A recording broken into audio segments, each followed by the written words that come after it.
الله الذي لم يتخذ ولدا ولم يكن له شريك في الملك ولم يكن له ولي من الذل وكبره تكبيرا سبحانه وتعالى عما يقولون علوا كبيرا وأشهد أن لا إله إلا الله وحده لا شريك له الذي أرسل محمدا نبيا ورسولا وشاهدا ومبشرا ونذيرا وداعيا إلى الله بإذنه وسراجا منيرا صلى الله تعالى عليه وعلى آله وأصحابه وأزواجه وذرياته وأتباعه وبارك وسلم تسليما كثيرا كثيرا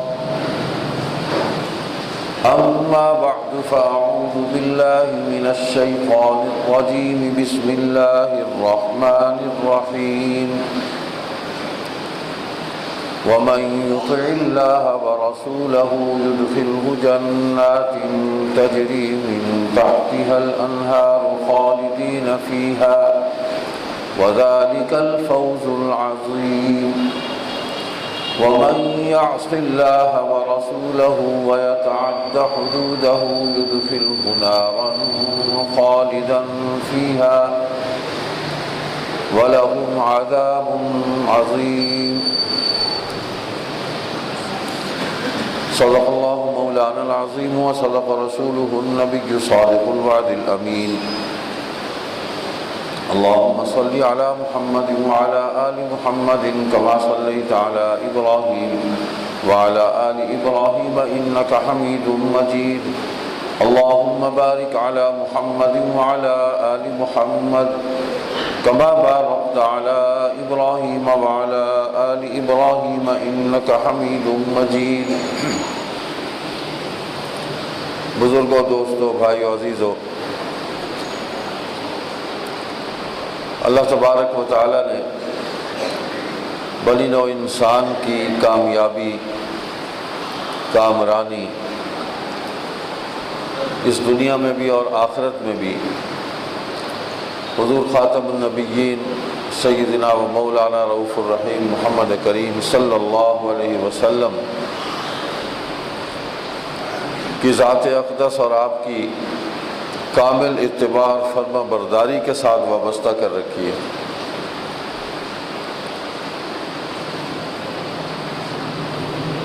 انسانوں کی ہدایت کے لیے اللہ تعالیٰ نے حضور علیہ السلام سے پہلے بھی انبیاء اور رسول علیہم الصلوات و تسلیمات کی بہت بڑی جماعت اس دنیا کے اندر مبعوث فرمائی، جو اپنے اپنے زمانے میں اپنی امتوں کو اللہ کا پیغام پہنچاتے رہے اور دنیا و آخرت کی بھلائیاں اور کامیابیاں ان سے مطلع فرماتے رہے اور آخرت کے نقصان اور ہلاکت آفرینیوں سے انہیں باخبر کرتے رہے۔ جن لوگوں نے ان کی اتباع اور فرما برداری کی، اللہ تبارک و تعالی نے ان کے اعمال صالحہ کی وجہ سے ان کو دنیا کے اندر بھی عزت عطا فرمائی، کامیابی عطا فرمائی، اور آخرت کے اندر بھی اللہ تعالیٰ نے ان کے درجات کو بلند فرمایا اور اپنے انعامات اور نعمتوں سے ان کو نوازا۔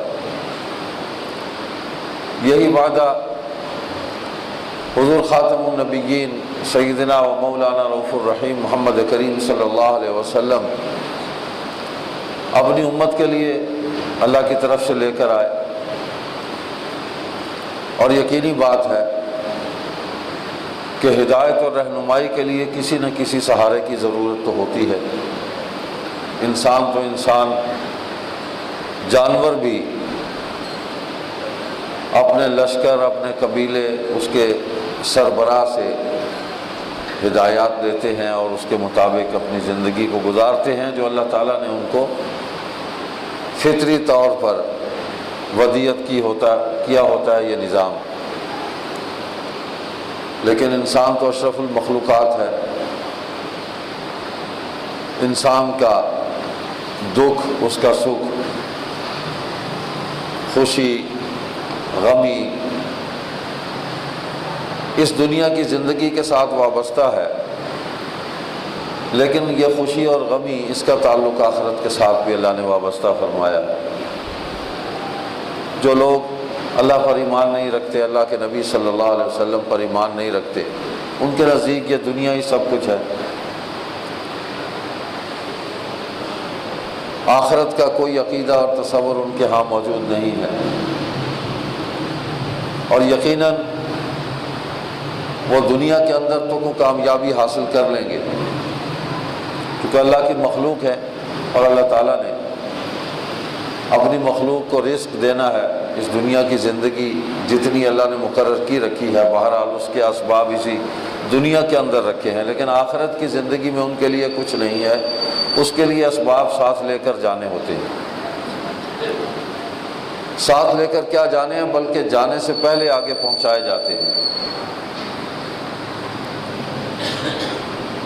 اللہ سبحانہ و تعالیٰ نے واضح طور پر فرمایا کہ جس نے اللہ کے رسول صلی اللہ علیہ وسلم کی اطاعت کی، ان کی فرما برداری کی، اطاعت سے مراد یہ ہے کہ اللہ نے جو دین عطا فرمایا اور اللہ کے نبی جو دین لے کر آئے ہیں، اللہ کے نبی ہی کی معرفت اس دین کو قبول کیا جائے، اللہ کا تعارف بھی اللہ کے نبی کے ذریعے ہی جو ہوا ہے اسی کو قبول کیا جائے، اللہ کی جو توحید اللہ کے نبی نے بتلائی ہے اسی کو مانا جائے، اسی پر ایمان لایا جائے، اور اللہ کے نبی صلی اللہ علیہ وسلم نے جس طرح دنیا کے اندر زندگی گزاری ہے اسی طرح زندگی گزارنے کی کوشش کی جائے، اسی پر ایمان اور یقین رکھا جائے کہ اس سے باہر کچھ نہیں ہے، اسی میں کامیابی ہے۔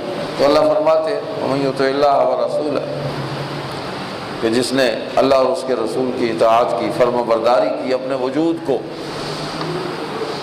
مکمل طور پر اللہ کے اور اللہ کے نبی صلی اللہ علیہ وسلم کے سپرد کر دیا،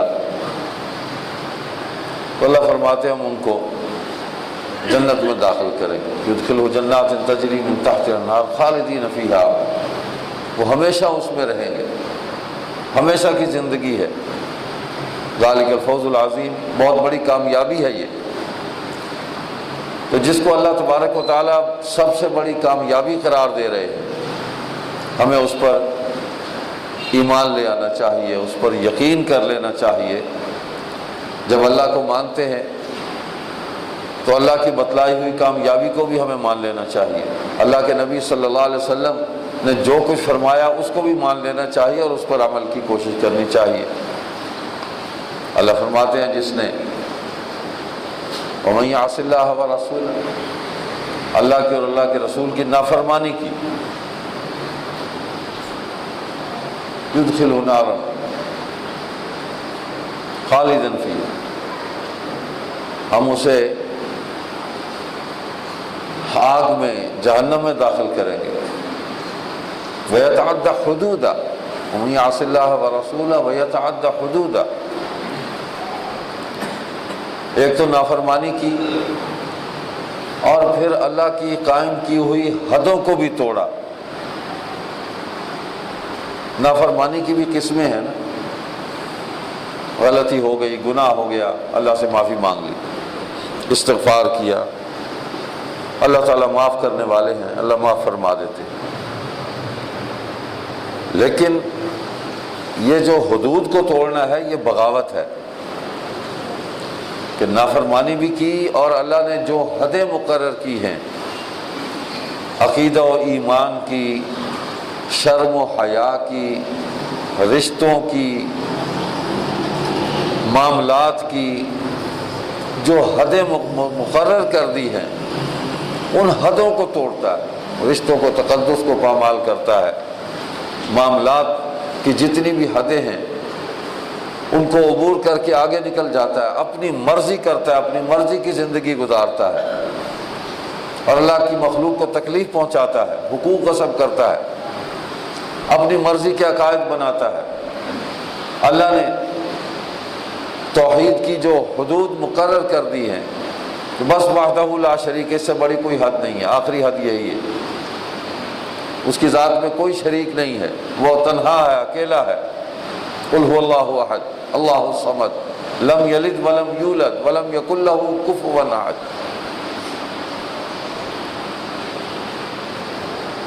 بے نیاز ہے، اس کے بغیر کسی کا کام نہیں چل سکتا،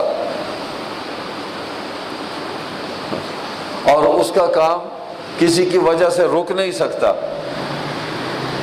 نہیں رک سکتا اللہ کا کام کسی کی وجہ سے، لگا لے پوری دنیا، ساری مخلوق زور لگا لے، نہ اس نے کسی کو جنا اور نہ وہ کسی سے جنا گیا، نہ اللہ کسی میں سے ہے نہ اللہ میں سے کوئی ہے، وہ تنہا ہے۔ ہاں اس نے پیدا کیا سب کو۔ تو یہ حدیں ہیں جو اللہ نے مقرر فرما دی ہے۔ جب ہم ان حدوں کو توڑتے ہیں، ہم اس کے شریک بنا لیتے ہیں اور ان سے اپنی خواہشات وابستہ کر لیتے ہیں، اپنے معاملات وابستہ کر لیتے ہیں، ان کے ذریعے مانگتے ہیں۔ اللہ سے تو براہ راست مانگیں، اللہ فرماتے ہیں مجھ سے مانگو، میں بہت قریب ہوں تمہارے۔ ہاں درمیان میں واسطہ ہے اور اس سے بڑا کوئی واسطہ نہیں ہے، اور وہ حضور خاتم النبیین سیدنا و مولانا رؤوف الرحیم محمد کریم صلی اللہ علیہ وسلم کی ذات اقدس ہے، سب سے بڑا واسطہ ہے۔ اور وہ واسطہ کیا ہے کہ جو کچھ انہوں نے فرمایا ہے اس کو مان لیں، جو کر کے دکھایا ہے اس پر عمل کرنا شروع کر دیں۔ نبی اکرم صلی اللہ علیہ وسلم نے نماز کیسے پڑھی ویسے نماز پڑھے۔ اللہ کی صفات کیا بیان فرمائی انہوں نے، ان صفات کو مان لیں کہ زندگی اس کے قبضے میں ہے، موت اس کے قبضے میں ہے، رزق اس کے قبضے میں ہے، ساری کائنات اس کے قبضے میں ہے۔ ہماری یہ دن اور رات پر وہ طاقت اور قدرت رکھتا ہے۔ واللہ یقدر اللیل والنہار،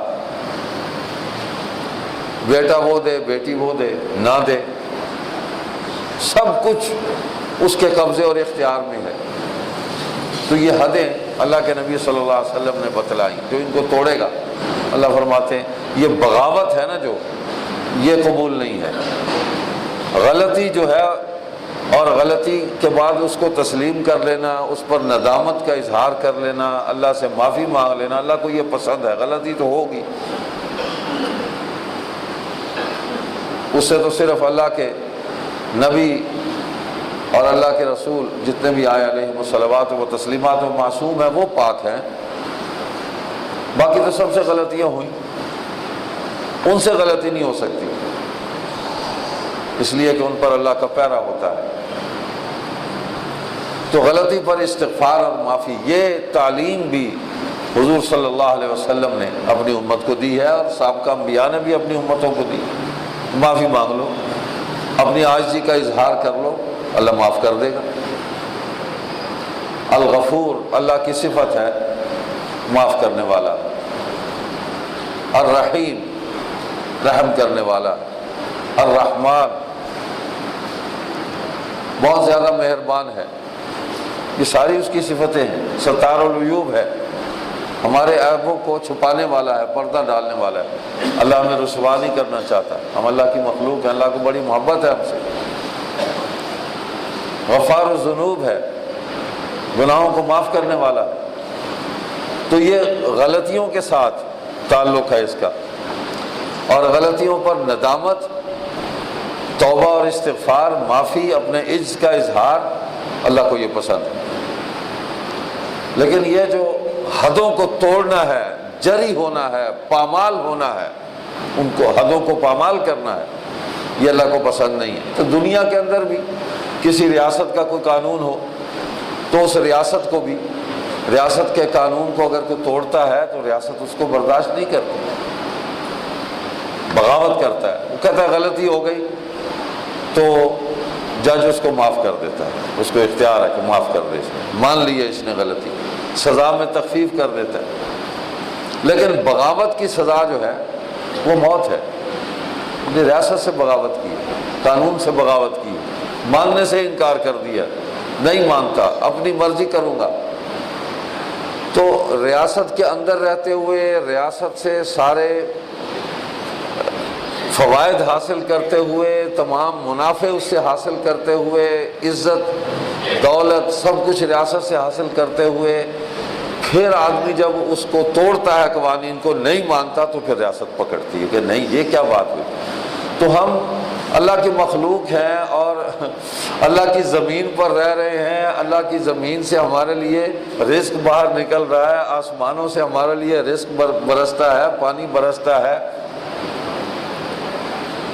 نفع اٹھا رہے ہیں۔ ہر چیز اس کائنات کے اندر جو ہے وہ اللہ تعالیٰ نے انسان کو نفع پہنچانے کے لیے پیدا کی، ہر چیز نفع پہنچا رہی ہے۔ پتھر ہے نا، تو بظاہر تو پتھر ہے کیا، لیکن آپ دیکھیں کہ پتھر سے کتنا نفع اٹھا رہے ہیں۔ مٹی ہے، آپ ویسے کسی پہ مٹی پھینک دیں تو آپ نے بری حرکت کی، لیکن اس مٹی کا گارا بنا لیں، اس مٹی کو کام میں لے آئیں، ہم اس سے نفع اٹھا رہے ہیں۔ تو اس مٹی سے کسی کو ہم رسوا بھی کر سکتے ہیں، تو یہ بھی ہم نے برا کام کیا، اس مٹی سے ہم اچھا کام کر کے نفع اٹھا سکتے ہیں۔ تو اللہ کہتے ہیں نفع بھی اٹھا رہے ہو، پانی میں نے تمہیں مفت میں دیا، رزق میں تمہیں مفت میں دے رہا ہوں، ہر چیز نکل رہی ہے تمہارے لیے۔ ہم نے پانی بیچنا شروع کر دیا، حرام ہے پانی کو بیچنا، فقہاء نے لکھا ہے، لیکن برا ہو اس تہذیب کا، برا ہو اس تہذیب کا کہ جس نے اللہ کی ان نعمتوں کو بھی بیچنا شروع کر دیا، فروخت کرنا شروع کر دیا۔ پانی پلانا ثواب ہے،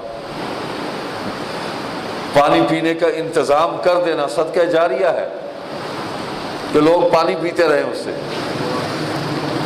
تعلیم کا اہتمام کر دینا کہ لوگ علم حاصل کرتے رہیں، صدقہ جاریہ ہے، مرنے کے بعد بھی اس کا ثواب ملتا رہے گا۔ کوئی ایسا کام آپ کر جائیں جس سے اللہ کی مخلوق کو آپ کے مرنے کے بعد نفع ہو، مخلوق نفع اٹھاتی رہے، آپ کو اس کا اجر ملتا رہے گا۔ ہاں، اگر اجر اور ثواب پر آپ کا ایمان اور یقین ہے تو پھر ہی ملے گا۔ تو اللہ کو بغاوت پسند نہیں، اللہ کہتے ہیں جہنم میں پھینکوں گا۔ تو یقینی بات ہے بغاوت وہی کرے گا جو اللہ کو نہیں مانتا، جو اللہ کے نبی کو نہیں مانتا، اللہ کی کتاب کو نہیں مانتا، وہی بغاوت کرے گا۔ جو مانتا ہے اس سے غلطی ہوگی، معافی مانگ لے گا، اللہ معاف کر دے گا، اللہ معاف کرنے والا۔ دنیا کی زندگی اسی آخرت کے نفع کو حاصل کرنے کے لیے اللہ نے عطا فرمائی ہے۔ بہت مختصر زندگی ہے، ہم یہ سمجھتے ہیں کہ بہت طویل زندگی ہے، بہت بڑی زندگی، ایسا نہیں۔ ہمارے سامنے آئے روز لوگ جا رہے ہیں، جو آنے والا ہے وہ تو ایک وقت گزارتا ہے، اپنی زندگی کا ایک دورانیہ پورا کرتا ہے ہمارے درمیان، جتنا بھی ہے ہم اس کے ساتھ اٹھتے بیٹھتے ہیں، کھاتے پیتے ہیں، معاملات کرتے ہیں، اس کی باتوں کو سنتے ہیں، اس کی خوشی میں شریک ہوتے ہیں، اس کی غمی میں شریک ہوتے ہیں۔ تو ایک وقت ہے جو ہمارا زندگی میں گزرتا ہے اس کے ساتھ، وہ یادیں ہیں۔ لیکن جب وہ چلا جاتا ہے تو اس کے بعد تو سب کچھ ختم ہو جاتا ہے، گیا بس ختم ہو گیا۔ تو جانے کا احساس زیادہ تلخ ہوتا ہے، کوئی ہم سے اٹھ کر چلا جاتا ہے تو وہ ہمارے درمیان سے بس ہمیشہ کے لیے چلا جاتا ہے، اس کا احساس زیادہ ہوتا ہے کہ اب نہیں ملاقات ہوگی۔ زندگی ہے تو ملتے رہیں گے، سب کچھ چلتا رہے گا۔ تو اللہ تعالیٰ نے دنیا کی زندگی جو ہے اس کی حقیقت سے بھی ہمیں باخبر کیا۔ سورہ انعام میں فرمایا اعوذ باللہ من الشیطان الرجیم وما الحیاة الدنیا الا لعب ولہو وللدار الآخرة خیر للذین یتقون افلا تعقلون۔ اور دنیا کی زندگی تو ایک کھیل اور مشغلہ ہے، ایک تماشا ہے، اور بہت اچھا گھر تو آخرت کا گھر ہے، یعنی ان کے لیے جو اللہ سے ڈرتے ہیں۔ کیا تم سمجھتے نہیں؟ اللہ نے ہم سے سوال کیا کہ تم سمجھتے نہیں؟ ہم دیکھ رہے ہیں کہ زندگی اچانک ختم ہو جاتی ہے، لیکن اللہ فرما رہے ہیں یہ سب کچھ دیکھ کے پھر بھی تم سمجھتے نہیں ہو؟ آخرت کا گھر تو ہمیشہ کے لیے وہ ہے۔ ہم نے دنیا کے گھر کو، دنیا کی زندگی کو ہمیشہ کی زندگی سمجھ لیا، ایسا ہرگز نہیں ہے، بالکل نہیں۔ اللہ اکبر۔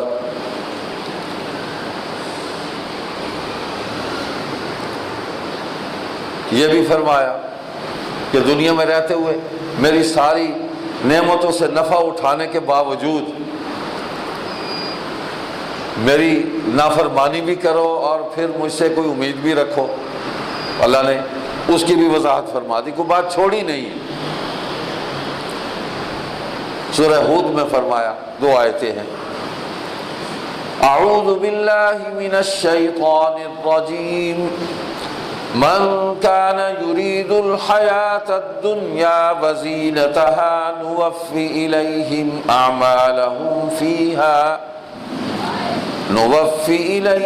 أعمالهم فيها وهم فيها لا يبخسون أولئك الذين ليس لهم في الآخرة إلا النار وحبط ما صنعوا فيها وباطل ما كانوا يعملون۔ اللہ فرماتے ہیں کہ جو لوگ دنیا کی زندگی اور اس کی زیب و زینت کے طالب ہیں، ہم ان کے اعمال کا بدلہ انہیں دنیا میں ہی دے دیتے ہیں۔ سادہ سادہ بات ہے، کوئی دین مشکل نہیں ہے۔ جو لوگ دنیا کی زندگی اور اس کی زیب و زینت اس کے طالب ہیں، ہم ان کے اعمال کا بدلہ انہیں دنیا میں ہی دے دیتے ہیں، اور اس میں ان کی حق تلفی نہیں کی جاتی۔ یہ وہ لوگ ہیں جن کے لیے آخرت میں آتش جہنم کے سوا کچھ نہیں، اور جو عمل انہوں نے دنیا میں کیے سب برباد، اور جو کچھ وہ کرتے رہے سب ضائع ہوا۔ یعنی اللہ کی اس دنیا کے اندر رہتے ہوئے، اللہ کی ساری نعمتوں سے نفع اٹھاتے ہوئے بس یہی ہے کہ ہمیں یہ دنیا کی زندگی مل جائے اور ساری خوشیاں ہمیں مل جائیں، دولت مل جائے، کوٹھی مل جائے، گاڑی مل جائے، کاروبار مل جائے، اولاد مل جائے، بیوی مالدار مل جائے، جو کوٹھی بھی ساتھ لے کے آئے اور کار بھی ساتھ لے کے آئے۔ یہ ہماری خواہشات ہیں بس، اور آگے جمپ لگائیں گے، کوئی اچھا عہدہ مل جائے، کوئی وزیر بن جائے، وزیر اعظم بن جائے، صدر مملکت بن جائے، اس کے بعد کیا بنیں گے؟ چیف جسٹس بن جائے۔ تو یہ اینڈ ہے، اس کے آگے کیا ہے؟ تو اللہ فرماتے ہیں دنیا کی زیب و زینت تم نے مانگی، جو مانگتے ہیں اس کے طالب ہیں ہم ان کو دے دیتے ہیں، لو میری رضا تو نہیں مانگی نا، بس ٹھیک ہے۔ اور اس کا بدلہ دنیا میں ہی ان کے اعمال کا ہم انہیں دے دیتے ہیں۔ اگر انہوں نے دنیا میں رہتے ہوئے اپنے ان مناصب پر، جہاں بھی جو بیٹھا ہے جس نے دنیا اور اس کی زیب و زینت مانگی ہے، اگر اس نے کوئی مخلوق کو نفع پہنچایا، اللہ کہتے ہیں یہیں اس کا بدلہ ہم دے دیں گے۔ اس نے کسی کو عزت دی، ہم یہاں عزت دے دیں گے۔ اس نے کسی کی مدد کی، ہم یہاں اس کی مدد کر دیں گے۔ جو بھی اس نے بھلائی لوگوں کے لیے کی ہے، میرے لیے نہیں کی، ہم یہیں اس کو نمٹا دیں گے، اور اس نے جو بھی اچھا کام کیا اس کا بدلہ یہیں دے دیں گے، فارغ، اس لیے کہ اس نے آخرت کے لیے کیا ہی کچھ نہیں، اللہ کے لیے تو نہیں اس نے کیا، تو آخرت میں اس کے لیے کچھ نہیں ہے، وہاں جہنم ہے۔ آپ میرے لیے کرتا کہ میں کسی یتیم کی پرورش کر رہا ہوں اللہ کی رضا کے لیے، کیونکہ اللہ کے نبی صلی اللہ علیہ وسلم نے فرمایا کہ یتیم کے ساتھ محبت کا معاملہ کرو، شفقت کا معاملہ کرو، اس کو مت جھڑکو، اس سے مت نفرت کرو، اس کی پرورش کرو، اللہ قیامت کے دن تمہاری مدد کرے گا۔ تو جب اس نقطہ نظر سے میں یہ کام کروں گا تو مجھے آخرت میں اس کا بدلہ ملے گا. اور اگر میں نے اس لیے کیا کہ ٹھیک ہے اس آدمی کو فائدہ ہو جائے اور لوگوں کے اندر میری واہ واہ ہو جائے گی کہ بہت عظیم آدمی ہے, بہت درد دل رکھنے والے ہیں, انسانیت کا بہت ان کو غم ہے, بہت فکر ہے, مریضوں کا علاج کروا دیتے ہیں, مسکینوں یتیموں کو پیسے دے دیتے ہیں, خیرات بہت کرتے ہیں, تو ٹھیک ہے اس کا بدلہ یہی مل جائے گا, لوگ آپ کی عزت کریں گے, آگے کچھ نہیں ہے. اللہ نے صاف کہہ دیا. اس سے اگر کسی کو اختلاف ہے تو کر لے, ہمارا تو کوئی معاملہ نہیں ہے. ہم نے تو اللہ کی بات سنانی ہے, قرآن کی آیت سنانی ہے, سمجھ میں آتا ہے تب, نہیں سمجھ میں آتا تب اس کو ماننا پڑے گا. جو نہیں مانتا وہ جانے, اللہ جانے. ہمارے پاس کوئی ایسا ڈنڈا نہیں ہے, کوئی ایسی طاقت نہیں ہے, کوئی ایسا اختیار نہیں ہے کہ ہم زبردستی اس سے منوائیں. اللہ نے ہمیں اس لیے مقرر نہیں کیا. اللہ نے تو اپنے رسول صلی اللہ علیہ وسلم کو بھی اس لیے مقرر نہیں کیا تھا کہ وہ لوگوں کو زبردستی مسلمان کرے. اللہ نے فرمایا آپ کا کام اتنا ہی ہے بس, بلغ ما انزل الیک من ربک, بس آپ کے رب کی طرف سے جو کچھ آپ پر نازل ہوا اس کو سنا دیں, آگے پہنچا دیں, بس ختم بات. آگے ان کا معاملہ ہے, مانتے ہیں ٹھیک ہے, نہیں مانتے میں نمٹ لوں گا ان سے.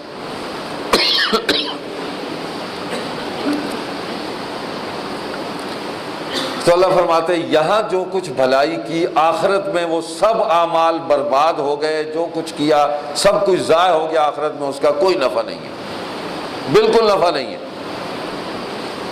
میں نے ایک حدیث پاک بھی سنائی تھی, کئی دفعہ سنائی اور سنانا چاہیے بار بار. یہی تو المیہ ہے کہ ہم اپنی باتیں سناتے ہیں, اپنی باتیں سنتے ہیں, لوگوں کی باتیں سناتے ہیں, ہم رسول اللہ صلی اللہ علیہ وسلم کی بات نہیں سناتے جس میں اس دنیا کا بھی نفع ہے اور آخرت کا بھی نفع ہے. اس سے زیادہ طاقتور بات کوئی نہیں ہے. سب سے طاقتور بات دنیا کے اندر جو ہے وہ رسول اللہ صلی اللہ علیہ وسلم کی بات ہے, جو ہمیں قرآن فہمی دیتی, قرآن وہ سمجھاتی ہے وہ بات. زندگی کا شعور حضور کی بات سے ہمیں ملتا ہے, حضور کے اعمال سے ہماری زندگی کا حسن جو ہے وہ قائم ہوتا ہے. ہم نے زیب و زینت کے لیے کوئی اور معیار بنا رکھے.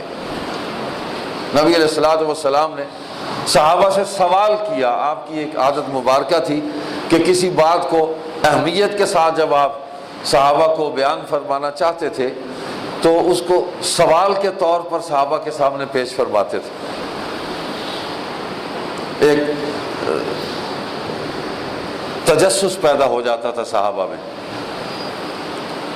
فرمایا کہ یہ بتاؤ کہ مفلس کون ہوتا ہے, کس کو کہتے ہو تم مفلس؟ صحابہ نے عرض کیا یا رسول اللہ ہماری عقل کے مطابق تو یہی ہے کہ جس کے پاس فلوس یعنی مال نہ ہو وہ مفلس ہے, کلاش ہے. فرمایا نہیں.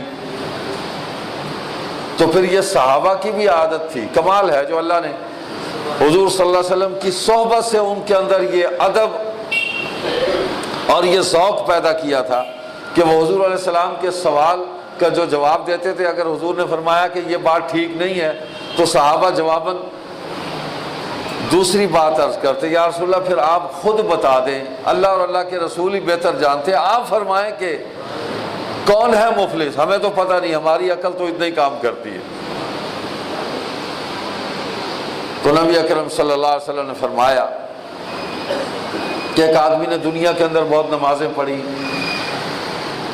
بہت اس نے اللہ کا ذکر کیا, بہت مال اس نے خرچ کیا اللہ کی مخلوق پر, بڑے نیک کام کیے, سارے نیک کام کیے اس نے, لیکن یہاں اس نے کسی انسان پر ظلم کیا.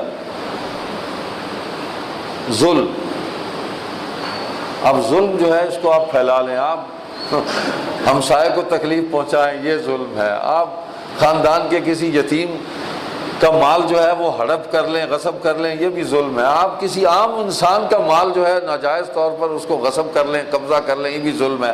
آپ ملک اور قوم کی دولت کو لوٹ لیں, یہ بھی ظلم ہے. آپ کسی کو قتل کر دیں, یہ بھی ظلم ہے. آپ کسی کو دھوکہ دے دیں, ظلم ہے.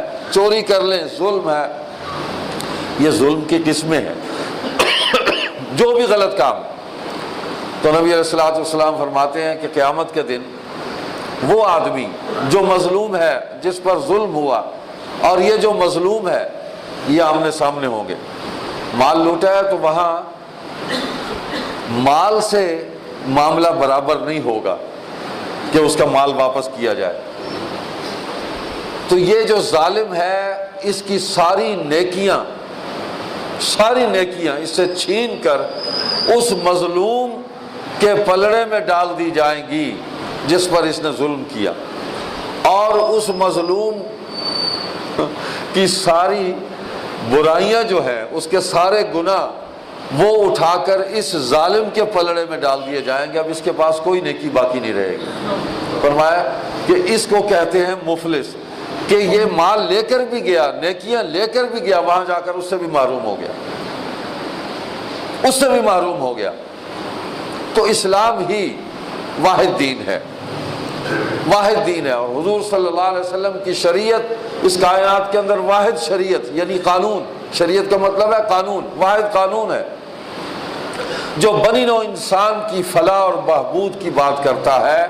بنی نوع انسان کی، کل انسان اس میں آ جاتے ہیں، اور وہ کسی ایک جہان کے نفع کی بات نہیں کرتا، دونوں جہانوں کے نفع کی بات ہوتی ہے۔ آخرت کی ذمہ داری بھی ساتھ لیتا ہے، اور اپنے ماننے والوں کو آخرت میں تنہا نہیں چھوڑتا۔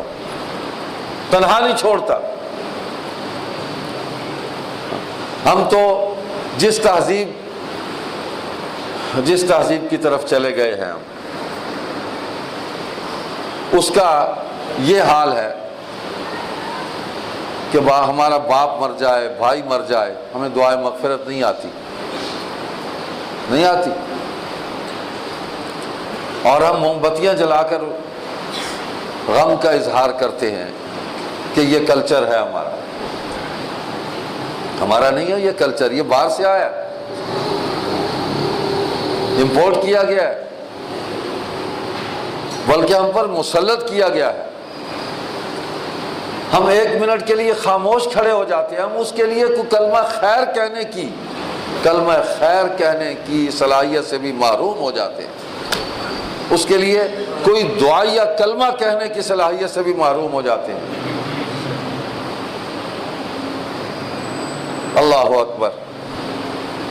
اللہ کی پکڑ تو شدید ہے جب ہم، یہی ہے بغاوت۔ وَمَن يَعْصِ اللَّهَ وَرَسُولَهُ وَيَتَعَدَّ حُدُودَهُ يُدْخِلْهُ نَارًا خَالِدًا۔ یہ حدود کو کراس کرنا، حدود کو توڑنا، لمٹس کو توڑ پھوڑ کر رکھ دینا اور آگے نکلنا، اپنی عقل اور اپنے خیال، اپنی سوچ، اپنی تحقیق، اسی کو حتمی کہنا اور اسی پر کھڑے ہو جانا اور لوگوں کو مجبور کرنا، یعنی عجیب تھیوری ہے۔ دین والوں کو تو کہتے ہیں کہ ہم پر دین زبردستی مسلط کر رہے ہیں۔ کس نے مسلط کیا؟ کوئی ایک واقعہ پورے ملک کے اندر، ایک واقعہ کہ مولویوں نے محلے والوں کو زبردستی پکڑ کے ڈنڈے مار کے کان پکڑوا کے سارے محلے کو مسجد میں لا کے کہو کہ نماز پڑھو۔ کوئی ایک مثال، زبردستی لوگوں سے زکوٰۃ وصول کی ہو، لوگوں کو زبردستی روزے رکھوائے ہوں۔ جرم یہ ہے کہ یہ ہے تو بہت گندا مولوی، اور اس سوسائٹی کے ہر فرد کی تنقید کا اتنا آسان نشانہ اور کوئی نہیں ہے۔ ساری پریکٹس اسی پہ ہوتی ہے، ساری پریکٹس جو ہے وہ نشانہ بازی کی اسی غریب پر ہوتی ہے، ہو جائے۔ لیکن اس کا کمال یہ ہے کہ وہ بہت برا ہے، انسان ہے، اس سے بھی غلطیاں ہوتی ہیں، پتہ نہیں لوگوں نے اسے معصوم کیوں سمجھ لیا ہے، نہیں ہے معصوم وہ، لیکن وہ جیسا بھی ہے وہ دین کے ساتھ وابستہ ہے، وہ آپ کو دین کی دعوت دیتا ہے، یہ اس کا جرم ہے۔ اور یہ جرم جو ہے یہ عالمی طاغوت کو، پوری دنیا کے طاغوت کو یہ قابل قبول نہیں ہے اس کو، تو یہ تو ہوتا رہے گا، اس سے تو کسی صورت بھی کوئی زمانہ خالی نہیں رہے گا، کوئی زمانہ خالی نہیں رہے گا، قیامت تک دین کی دعوت تو چلتی رہے گی۔ اللہ نے اس امت کی ذمہ داری یہ لگائی، وَلْتَكُن مِّنكُمْ أُمَّةٌ يدعون إلى الخير ويأمرون بالمعروف وينهون عن المنكر وأولئك هم المفلحون.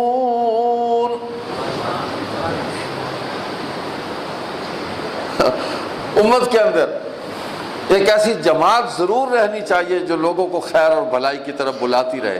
بلانا اور ہے، زبردستی کان پکڑ کے لانا اور ہے. یدعون الی الخیر، دعوت دے خیر اور بھلائی کی. ہاں جب اقتدار حاصل ہو جائے، جب قوت حاصل ہو جائے، تو اس سوسائٹی پر جو اس اقتدار کو تسلیم کرتی ہے، یعنی دین کی حاکمیت کو، اللہ کے قانون کو، اس کی حاکمیت کو تسلیم کرنے والی جو سوسائٹی ہے، اس پر وہ قوانین نافذ ہوں گے اور اس کو ماننے پڑیں گے. یا وہ سوسائٹی سے نکل جائیں، کہیں اور چلے جائیں، یا اس کا انکار کر دیں، تو پھر وہ اس کیٹیگری میں چلے جائیں گے جو منکرین ہیں. تو دعوت تو دی جائے گی. وَيَأْمُرُونَ بِالْمَعْرُوفِ، اور جب قوت حاصل ہو جائے گی، جس کو جس جگہ جتنی قوت، جتنا اختیار، جتنا اقتدار حاصل ہے، وہ نیکی کا حکم کرے، اور حکم کا تعلق قوت کے ساتھ ہے، اور برائی سے روکے. تو دنیا کے اندر جتنی بھی ریاستیں ہیں، ان کے دساتیر ہیں، ان کے قوانین ہیں، تو وہ اپنی ریاست کے اندر ان قوانین کو اپلائی کرتے ہیں. امپلیمنٹیشن ہے اس کی پوری قوت کے ساتھ، ریاست کی ریٹ کو قائم کرتے ہیں. آج کہا جاتا ہے نا کہ پاکستان ایک اسلامی جمہوری ملک ہے، ہمارا ایک آئین ہے، ہمارا ایک قانون ہے، ہم ریاست کی ریٹ قائم کریں گے. ٹھیک ہے، بالکل ہونی چاہیے. جب ریاست میں رہتے ہیں شہری تو اس کی ریٹ کو تسلیم کریں، اس سے نفع اٹھاتے ہیں. تو جب اسلام کی حکومت کسی جگہ قائم ہو جائے تو پھر وہ اپنی ریٹ کو قائم کرتے ہیں. اور وہ ایسی ریٹ ہے کہ اگر کافر نے مسلمان پر ظلم کیا ہے تو اس کو سزا ملے گی، اور اگر کسی مسلمان نے کافر پر ظلم کیا ہے، زیادتی کی ہے، تو اس مسلمان کو بھی اسی طرح سزا ملے گی جس طرح دوسرے کافر کو ملی. برابر ہے. آج ہمیں انسانیت کا جو درس دیا جاتا ہے، انسانیت کے سب سے بڑے قاتل، سب سے بڑے ڈکیت، کروڑوں انسانوں کے قاتل، انسانیت کی تباہی اور بربادی کے لیے ہلاکت خیز ہتھیار بنانے والے، پوری دنیا میں انسانوں پر بم برسانے والے، شام میں، فلسطین میں، عراق میں، افغانستان میں کس طرح بچوں کو، بوسنیا میں بچوں کو کس طرح قتل کیا، عورتوں کی حرمتوں کو کس طرح پامال کیا، کس طرح ان عورتوں کو قتل کیا. یہ ریسنٹلی رپورٹ ہے BBC کی، سن لیں کہ شام میں اقوام متحدہ جو دنیا کے تمام ممالک کے انسانوں کے حقوق کے تحفظ کا ادارہ ہے، وہاں ان کے مسائل ڈسکس ہوتے ہیں. وہاں سے جو ٹیم گئی ہے امدادی، انہوں نے شام میں جا کر وہاں کی خواتین، ان کو خوراک دینے کے لالچ میں جنسی درندگی کا مظاہرہ کیا ہے، ریپ کیا ان کے ساتھ، پھر ان کو خوراک دیے. یہ میری رپورٹ نہیں ہے، کسی مسلمان نے نہیں کہا، یہ آپ کے نشریاتی ادارے، آپ کے میڈیا، آپ وہ کہہ رہا ہے. اس کی رپورٹ ہے، پڑھ لیں آپ. روٹی دینے کے لیے ان کی عزت سے کھیلے ہیں. یہ طاغوت کیسے برداشت کرے گا؟ دنیا کے اندر سارا ظلم انہوں نے کیا. ایٹم بم انہوں نے گرائے، آج فاسفورس بم انہوں نے گرائے، کیمیکل ہتھیار انہوں نے ایجاد کیے. کس کے لیے؟ آج اس دوڑ میں لگے ہوئے ہیں کہ انسان کو کیسے ختم کرنا ہے.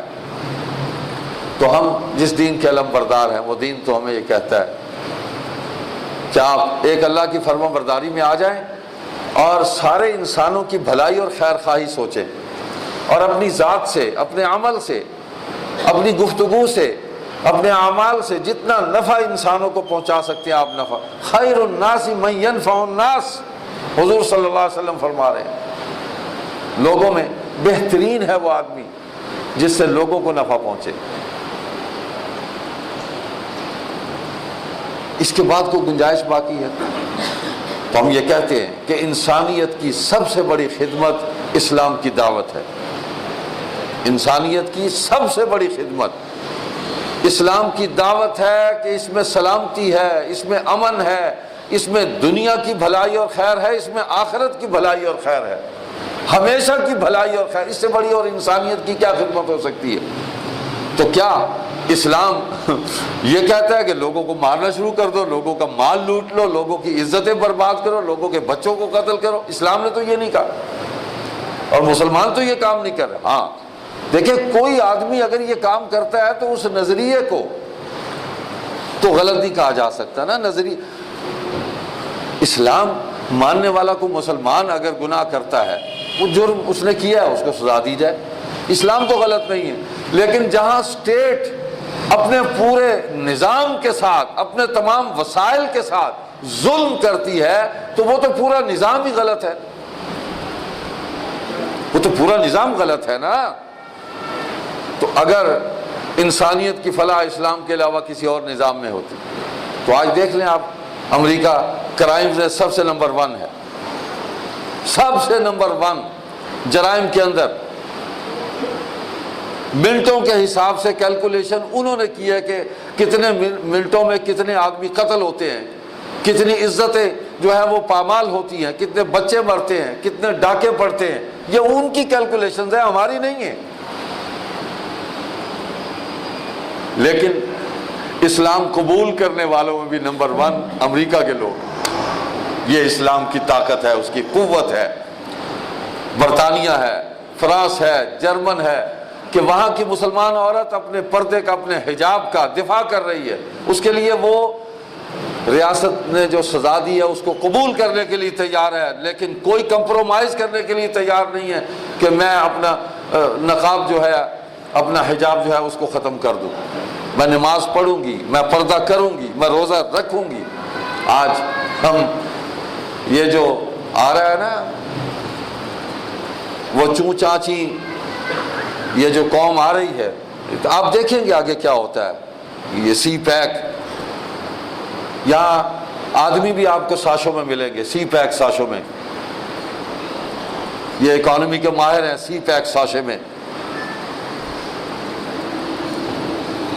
روزہ رکھنے پر پابندی ہے، قرآن پڑھنے پر پابندی ہے، نماز پڑھنے پر پابندی. آپ یہاں بیٹھ کر باتیں کرتے ہیں. گھروں سے قرآن ان سے چھین لیے گئے، ان کو وقت دیا گیا کہ اتنے وقت کے اندر قرآن جمع کروا دیں ورنہ آپ کو اٹھا لیں گے اگر آپ کے گھر سے برآمد ہوا. ہاں یہ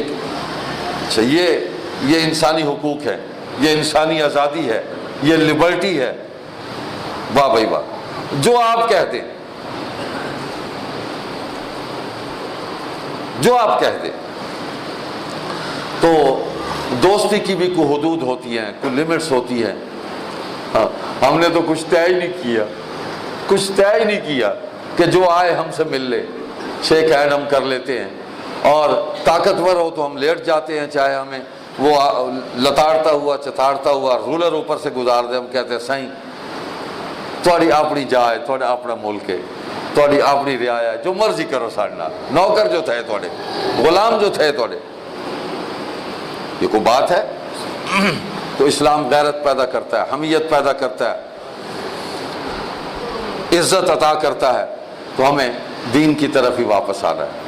جب تک اپنے دین کی طرف واپس نہیں آئیں گے، اسی میں ساری فلاح ڈھونڈنی ہے، اسی میں دنیا کی عزت، اسی میں آخرت کی عزت. واپس آ جائیں گے، حضور صلی اللہ علیہ وسلم کی اطاعت اور فرما برداری کے اس نورانی ماحول میں آ جائیں گے تو انشاءاللہ ہم کامیاب ہو جائیں گے. سبحانک اللہم و بحمدک، نشہد ان لا الہ الا